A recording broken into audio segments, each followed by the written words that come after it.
velada.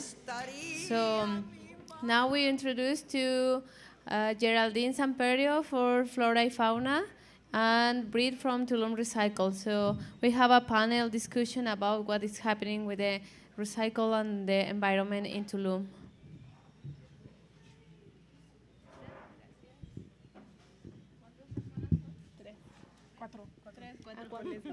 Oh, pero podemos pasar. Sí, vamos a hacer una mezcla.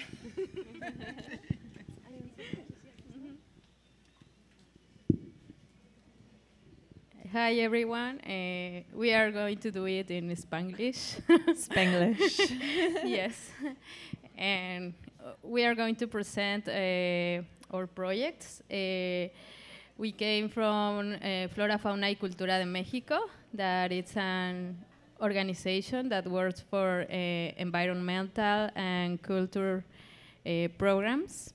We have the 3 lines, the turtle conservation and the green areas, that it includes reforestation of manglar, and the bienestar comunitario, that we have 3 spaces, one here in Tulum, the other is in Chemuyil, and the other one is in Playa del Carmen. The name is Parque La Ceiba. I don't know if you want to talk and... Yeah, okay. Hi, we're from Tulum Recycles, and our mission is to increase awareness about recycling in Tulum, and also the purpose of that is to create a more sustainable community and keep recyclable products from entering the dump that's already overflowing in Tulum, and keep those products that can be reprocessed from entering the dump and send them to be processed in more like ethical manner, or more sustainable place, like a place that can reprocess the recycling into other products. So we want to dispose responsibly and reprocess your recyclables. We're picking up on our recycling route every 2 weeks around Tulum now. We just passed this Friday, and we're passing again in 2 weeks. And our residential route, we pick up from 8 in the morning till 4 p.m. around the town, from the south to the north part of the town. If you would like to join our recycling program, we have a phone number where you can send your location, and we can add you to the route. And we ask you to put your recyclables in green bags for us to identify them. So we started this recycling program in October of 2017, just out of necessity of local residents that couldn't find the Centro de Acopio, or did not have a way to bring their recyclables to the Centro de Acopio. We wanted to make it more convenient for residents to recycle. And we've been running this program since then. So our recycling is sent, it's a company from Cancun that comes and picks up the recycling and takes it back to their center in Cancun to be compacted and washed, separated, and compacted, ready to ship to reprocessing centers around Mexico, in Veracruz, Mérida, and Mexico City, where they have the facilities to melt and reuse these products. And we want to emphasize this is a last resort. Recycling is a last resort, and reducing and reusing these materials is more important than recycling. We are only doing this as a last resort to keep these things out of the landfill. So we really emphasize that we really support reducing by using trying to be more zero waste, and shopping at stores like La Minimaliste to not consume these products, so that we don't have to recycle them. But if we need to, we will be there to pick up these products and keep them out of our landfills. So I'll let Britt speak a little bit about what we're planning for the future as well. Yeah, just briefly. At the moment, we're still a volunteer-run organization, so it's basically Leslie and I. And Sam, is this on? Hello. Okay. Yeah, so we are a volunteer-run organization. We've been doing this for a year now, Leslie and I, and some amazing, lovely people who come and help us to man the stand every now and then, like the two Caros. Thank you so much. And other lovely people. So we are this year embarking on a journey to make it more of a business and a non-profit. So we will start charging for the service to come to people's houses. So for one, it gets a value, so people actually appreciate it a bit more. And also maybe go, oh, it costs money to recycle, so maybe I should change my ways. But also we would like to create local jobs that we can actually start paying people to go on the route and help find the bags, that we can start paying people to man the phone and just normal operations, really, because we want to be part of the community and not just being two gringas who come here to recycling, but really integrate in the local community. So if you have, we're looking at the moment at subscription model and payment ways that are easy for everyone to participate. So if anybody has ideas, we're open to hear that.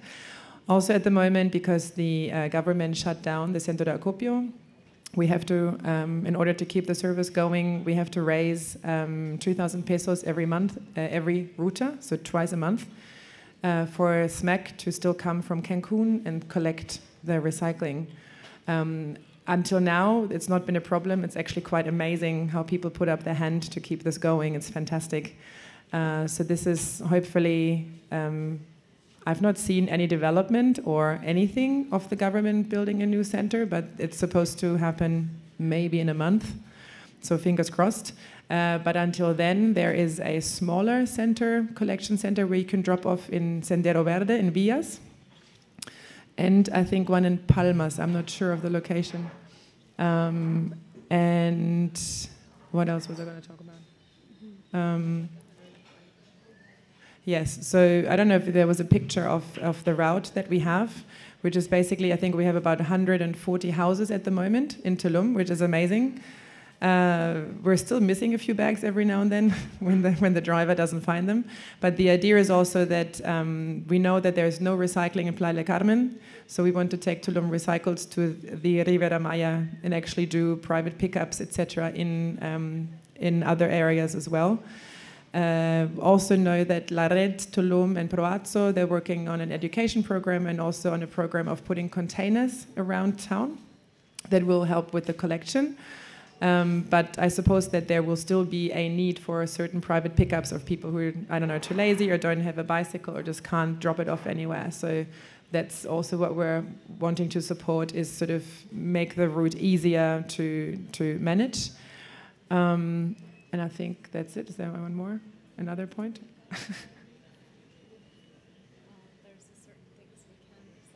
Oh yeah, so I mean, I think the easiest would be if you go to our Facebook page. It's Tulum Recycles, or our website tulumrecycles.com. There we have a list of recyclable materials. So we're basically collecting anything from paper, carton, plastic, different different types of plastic, also plastic bags. They're getting cleaned and dried and then compacted. Aluminium and your other cans, glass. So about the glass, there is like a glass epidemic right now because everybody thinks glass is better than plastic, which might be the case, but glass is really difficult to recycle. And every glass needs to be taken to Veracruz or somewhere else. So there's no recycling facilities here. So just imagine the carbon footprint of recycling all that glass. So really, it should be reusable containers or something. Glass is not the answer. But now there's so much glass. It's heavy, it's bulky, it's difficult to recycle. So what has been said before is that we really need to change our ways rather than just keep using and keep having these single-use glass bottles, single-use plastic, single-use everything, but rather have what Heather is doing with my plastic, have a like a refill station somewhere, and then people just reuse their cups or they reuse their bottles. That's really where we need to get to. Or cans, yeah. So any business, rather than selling beer in glass bottles, start selling beer in cans. It doesn't taste as good, but it's just a lot easier to recycle and has a higher recycling value as well. There's 14 pesos to a kilo for latas, for aluminium, and only, I think, 2 or 3 pesos for glass. Do you guys want the recycling separated, or how does that work? And for the glass, do you want it like in a box? For the private pickup, if you're basically an individual household, you won't have a huge amount of recycling every 2 weeks. So it can all be together in one bag, in one of the green bags. We're actually selling a few at our stand. If you have a lot of glass, then yes, please put it in a caja, like in a box or something, because otherwise they just tear when they're being taken on the truck. Yeah. If anyone has any more questions, I do have a microphone here. Anyone at all? Any more questions? Bueno, a mí me gustaría continuar la parte donde estábamos hablando de flora y fauna. Otra de las actividades que nos gustaría mencionar que hacemos dentro del espacio, que es el Centro Comunitario La Ceiba, que tenemos aquí frente a Canchamaya, es hacemos educación ambiental con niños. Nuestro programa es algo que llamamos Aula Naturaleza y que replicamos en los otros espacios. Aula Naturaleza es el contacto natural con todo lo que somos y lo que hay a nuestro alrededor. Entonces partimos del ser humano. Trabajamos con niños en los 3 espacios, en otros espacios con adultos, pero aquí en Tulum trabajamos con niños de 6 a 12 años. Tenemos una ecoludoteca y las actividades las hacemos a través del juego. Hacemos educación ambiental jugando. ¿Cómo lo hacemos? Bueno, hacemos rutinas, porque en el aspecto con el trabajo con niños es importante trabajar rutinas, porque en ellos les genera cierto control de lo que sucede en el espacio. Entonces, cuando los ves llegar a la ludoteca, ellos ya saben lo que va a suceder ahí y saben las reglas, ¿no? Y esto es un tema muy importante porque también es importante hablar del tema de las reglas o de los acuerdos, ¿no? Que empezamos nosotros a romper los acuerdos con nuestro medio ambiente, con nosotros mismos, con nuestras relaciones sociales. Entonces, bueno, el tema de los acuerdos es algo que promovemos, nos estamos acercando y estamos estudiando, y la verdad es un tema que está en desarrollo, ¿no? Sobre el tema del desarrollo sostenible. Estamos leyendo, de hecho, pues el tema de la educación para el desarrollo sostenible, que ya está desarrollado y que habla de unas competencias a tratar para que los seres humanos pues seamos capaces de lograr este mundo que queremos, ¿no? Entonces, competencias como de poder expresarnos, poder relacionarnos empáticamente con el entorno, pero también ser asertivos, ¿no? Poder decir lo que no nos gusta y hacerlo sin lastimar a los demás. Entonces, pues es un tema que trabajamos mucho con los niños, no es algo sencillo, porque pues todos somos seres humanos, ¿no? Entonces es como las relaciones humanas es pues el tema, pero lo hacemos, bueno, día a día, y creo que es también algo importante que quería decir, es la educación ambiental.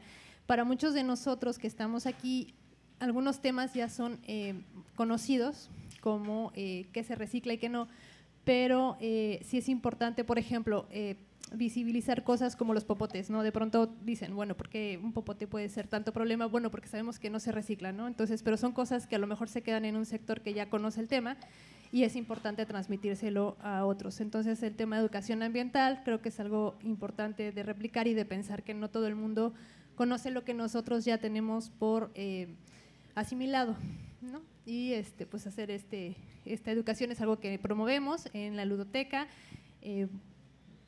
jugando con los niños, y de por sí también lo queremos hacer con los adultos, porque si ustedes se recuerdan un poco de su infancia y del juego y del proceso de jugar, es algo muy libre, muy natural, y entonces los temas son fácilmente asimilados por los niños, ¿no? Hacemos cuestiones como experimentos también, ¿no?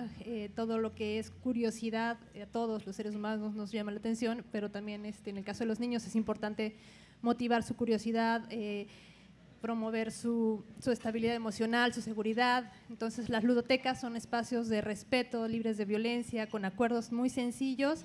Y bueno, en la cuestión de educación ambiental hacemos la práctica, ¿no? Ellos tienen 3 botes de basura y entonces saben dividir la basura porque pues no puede ir en el bote equivocado, ¿no? Entonces son sencillas cosas que con el día a día y con la pues práctica estamos tratando de hacer y de replicar en otros espacios, ¿no?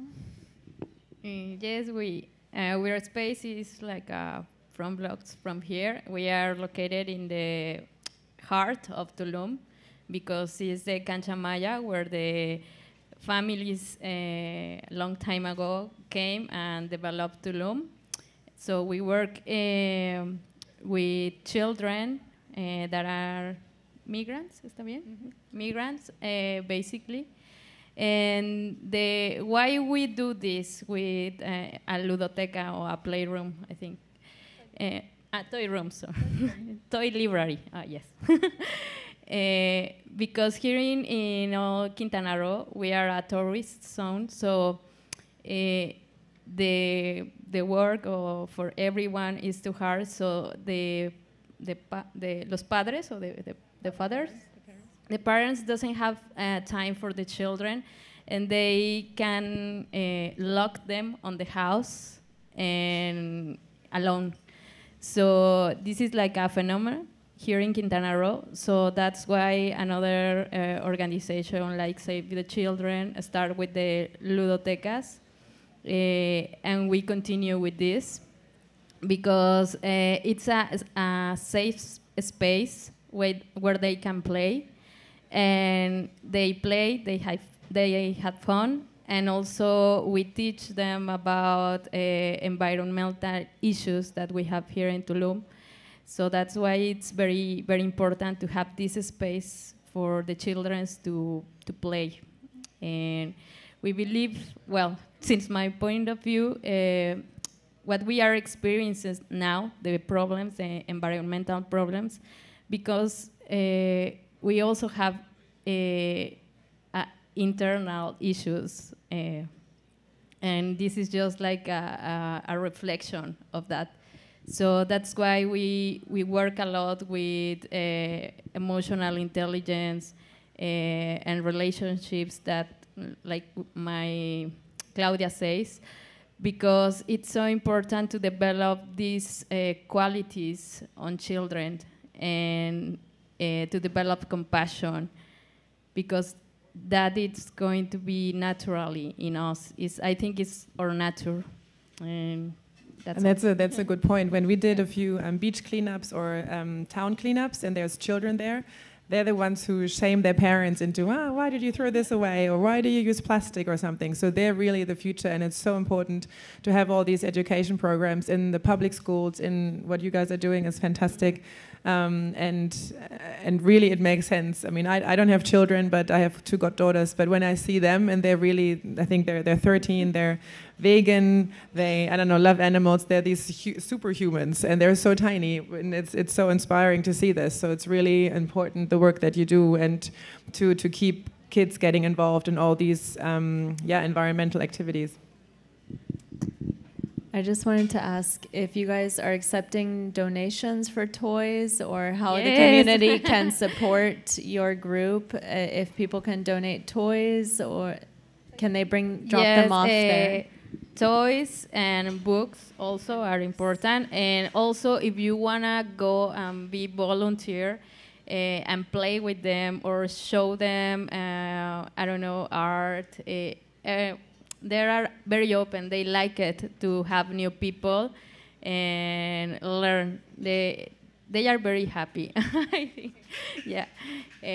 Books in English or Spanish? Yeah, English and Spanish. We have also a volunteer that comes and teach English to them. And well, we have now this big project in mind to develop the second floor.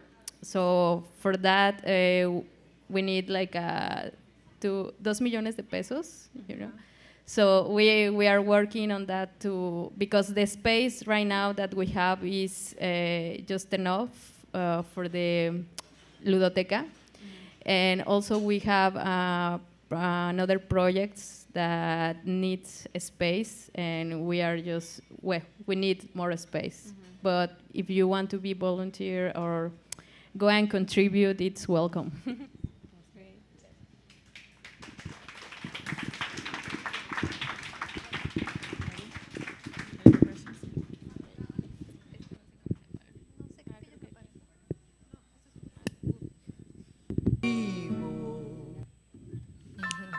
Yo, remember back on the bully when cats used to harmonize like, yo, my men and my women, don't forget about the dean. This is